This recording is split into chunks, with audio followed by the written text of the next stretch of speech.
Super star Rajinikanth నటిస్తున్న latest movie వేట్టయాన్ జై భీమ్ వంటి సూపర్ హిట్ చిత్రాన్ని తెరకెక్కిస్తున్న డైరెక్టర్ టీజే జ్ఞానవేల్ దర్శకత్వం వహించిన ఈ మూవీ మలయాళీ బ్యూటీ మంజు వారియర్, ఫహద్ ఫజిల్, అమితాబ్ బచ్చన్, రానా, దగ్గుపాటి కీలక పాత్రలను పోషిస్తున్నారు. ఇప్పటికే అన్ని కార్యక్రమాలు పూర్తి చేస్తున్న ఈ మూవీ అక్టోబర్ 10న విడుదల కానుంది. తమిళంతో పాటు తెలుగులో కూడా ఈ మూవీని విడుదల చేయబోతున్నారు మేకర్స్. ఈ క్రమంలోనే ఇటీవలే విడుదలైన ఈ మూవీ ట్రైలర్ సినిమాపై అంచనాలు పెంచేసింది. ఇందులో తలైవా లుక్స్, డైలాగ్స్, యాక్షన్ అదిరిందని, సినిమా బ్లాక్ బస్టర్ హిట్ అంటూ సంతోషం వ్యక్తం చేస్తున్నారు ఫ్యాన్స్. కానీ తాజాగా ఈ మూవీ చిక్కుల్లో పడిందని తెలుస్తోంది. తాజాగా ఈ సినిమాపై మదురై హైకోర్టులో పిల్ దాఖలైంది. ఇటీవలే విడుదలైన వేట్టయాన్ టీజర్ పై సంభాషణలు చట్టవిరుద్ధంగా ఎన్కౌంటర్లను ప్రోత్సహించే విధంగా ఉన్నాయని పేర్కొంటూ ఒక వ్యక్తి న్యాయస్థానాన్ని ఆశ్రయించారు. సినిమా విడుదల కాకుండా మధ్యంతర ఉత్తర్వులు జారీ చేయాలని కోరారు. సెప్టెంబర్ 20న వేట్టయాన్ ప్రివ్యూ పేరుతో చిత్ర యూనిట్ టీజర్ ను విడుదల చేసింది. ప్రోమోలో అత్యంత భయంకరమైన క్రిమినల్ ను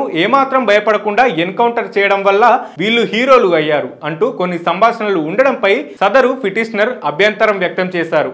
అవి చట్టవిరుద్ధ ఎన్కౌంటర్ ను ప్రోత్సహించేలా, ప్రజల ఆలోచన దృక్పథాన్ని మార్చేలా ఉన్నాయన్నారు. ఆ సంభాషణలు తొలగించడం లేదా మ్యూట్ చేసేలా ఆదేశాలు జారీ చేయాలని కోర్టు దృష్టికి తీసుకువచ్చారు సదరు పిటిషనర్. దానిపై విచారణ జరిపి జస్టిస్ సుబ్రమణియన్, జస్టిస్ విక్టోరియా గౌరీల ధర్మాసనం సిబిఎస్పి లైకా ప్రొడక్షన్ నోటీసులు జారీ చేసింది. సినిమాపై మధ్యంతర నిషేధాన్ని విధించాలన్న విన్నపాన్ని మాత్రం తోసిపుచ్చింది. సిబిఎస్పి లైకా ప్రొడక్షన్ స్పందనను బట్టి తదుపరి విచారణ ఉండేటట్లు తెలుస్తోంది.